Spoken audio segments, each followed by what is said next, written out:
Pucker factor starts the same, not much changes here. You continue around, you're on a slope, and oh, what comes up? Oh, a nice outside corner.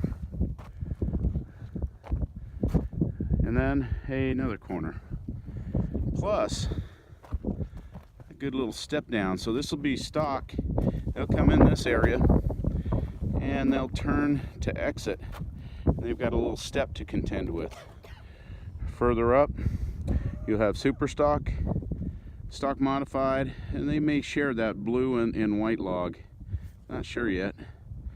And then the super modified and the pro modified will either go off the corner or off the end. Still checking that out. That's a good little drop. Plus you're off camber.